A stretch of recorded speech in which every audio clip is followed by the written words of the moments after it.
Peter. Thank you, Caroline. To follow up on something that you just said, why do Ivy League schools get so much federal funding?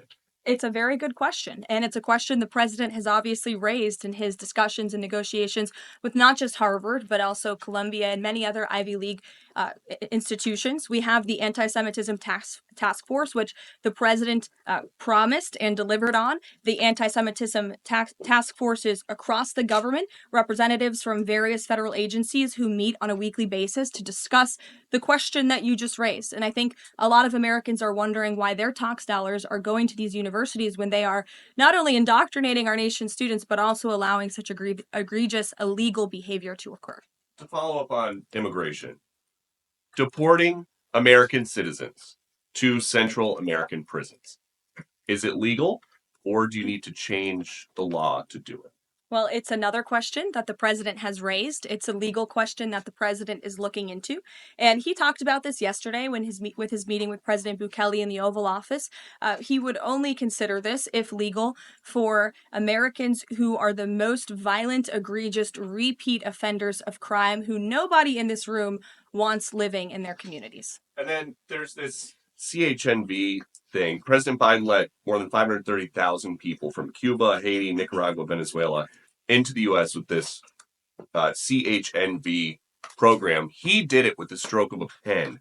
And now a judge will not let President Trump undo it with the stroke of a pen. So are you guys going to give all 530,000 plus people individual deportation hearings, or are you just going to try to deport them? I spoke to White House counsel's office about this morning because obviously another rogue district court judge is trying to block the administration's mass deportation efforts with this latest injunction. We will fight this in the court of law, and we will ensure that every individual who illegally entered our country and was really taken advantage of by the previous administration because they abused the parole system in this country to fast track legal status, as they said, for these illegal immigrants, and they completely abused our legal system. Many of these paroled individuals were then given temporary protective status, which the intention of that TPS was only supposed to be used in times of war or storm or destruction in the home countries of these migrants. It was completely abused. These migrants came here for economic reasons, and they illegally entered our country, and the president is not going to tolerate that. And so we will continue to focus on deporting as many individuals as we can. Jennifer. One on tariffs and one on Russia. Can you give us any sort of an update on which deals are in hand or are close? Which countries are reaching a deal on tariffs? And then on Russia, can you give us an update on what the agreement was with Russia? The president yesterday said that he thinks we'll be seeing some very good deals very soon. Can you talk a little bit about what Russia agreed to? Sure. I don't want to get ahead of our United States Trade Ambassador and Secretary of Commerce, the Secretary of Treasury, all the great individuals who are working incredibly hard to cut these good trade deals. And the president's deeply involved in this as well. He has made it clear to his trade team he wants to personally sign off on all of these deals too. And so I don't want to get ahead of them on announcements. But obviously, as you've heard from numerous administration officials, there have been many talks with countries. We've had more than 15 deals, pieces of paper put on the table, proposals that are actively being considered. And as we've said consistently, more than 75 countries have reached out. So there's a lot of work to do. We very much understand that, but we do believe that we can announce some deals very soon. And then on Russia, can you say, did Russia agree to anything with Special Envoy Steve Witkoff? I don't want to get ahead of those negotiations as well. What I can tell you is that they were a productive conversation was had. As the presidential envoy Steve Witkoff said last night, he believes that Russia wants to end this war, and the president believes that as well. There is incentive for Russia to end this war, and perhaps that could be economic partnerships with the United States, but we need to see a ceasefire first, and the president and the presidential envoy Witkoff made that very clear to the Russians. Gabe. Thank you, Caroline. And Yeah. I also want to thank your press office for releasing that information that you cited up there regarding the ICE arrests over the last couple of days. And I have them right here, but what I might ask is, why not release the same information for those who were deported to El Salvador? Well, first of all, the information was released by the Department of Homeland Security. The individuals on the flights to El Salvador are foreign terrorists, and those are counterterrorism operations. They are much different than the arrests and final order of removals that you see on a day-to-day basis that law enforcement agents are conducting around the country.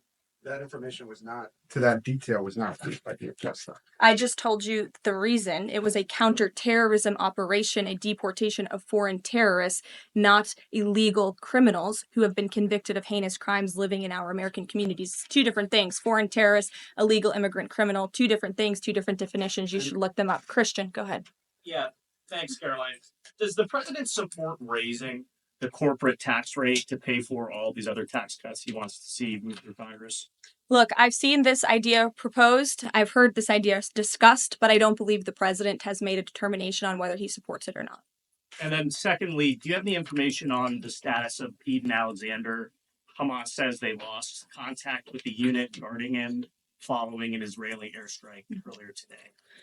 I don't have updates. I have not seen that report, but I can certainly check in with our National Security Council. I have spoken to the president about Eden Alexander, and he's made it very clear to our national security team that finding him is a priority, but unfortunately, I don't have any updates to share. But it's a very important matter, and certainly we can check in. Sure. Hi. How Hi. concerned is the president that a federal judge could hold a Trump administration official in contempt of court for defying deportation orders? We are complying with all court orders. So I see what you're trying to do there with that question, but we're very confident that every action taken by this administration is within the confines of the law, and we continue to comply with the court's orders. And you have seen that, and the president made that clear yesterday in the Oval Office with President Bukele. Sure. Thanks, Caroline. Could you, just going back to El Salvador, could you just explain to us a little bit more about the legal basis on which you may be able to send US citizens to prison there? I know you said President Trump is looking at it, but can you explain to us a little bit more about how that might be possible? We're looking at it, and when I have more for you to share, I certainly will. Sure. Still going off the El Salvador questions. Yesterday in the Oval Office, administration officials made it very clear that El Salvador is responsible for Mr. Abrego Garcia.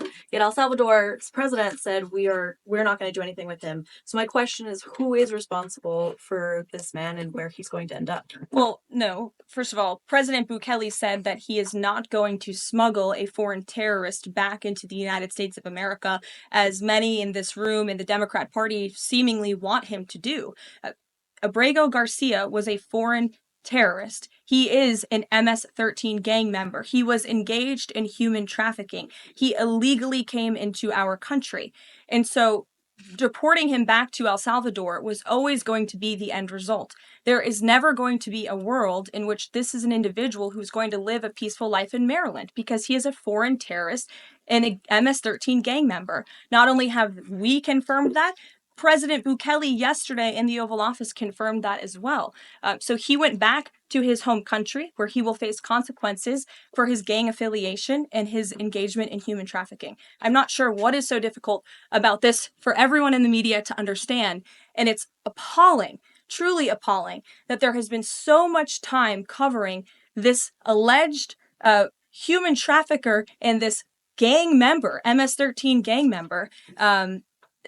It's truly striking to me. Karen. Thank you. The president was posting on Truth Social today about helping American farmers. And last week in his cabinet meeting, he was talking about a plan to work with farmers to retain workers who are in the U.S. illegally, provided that they leave and then come back through what he said would be a legal process. Can you give details on what that would look like? How many workers he's talking about? How long a plan like that would take to implement, and the timeline for more details on getting this actually to implementation? I can check in with our immigration and our policy team and get you some more details on that, Karen. And is this something he wants to roll out soon? I mean, he was talking back and forth with Secretary Rollins. Right. This is kind of imminent that he wants to do this. Yeah, look, the president is in constant communication with all of his cabinet secretaries, particularly Secretary Rollins, who has the backs of American farmers and ranchers. It's something that he spoke about with her in the front of all the cameras in the cabinet room, but I'll check in with not only our immigration team, but also with USDA, and we'll get you an answer. Jonathan.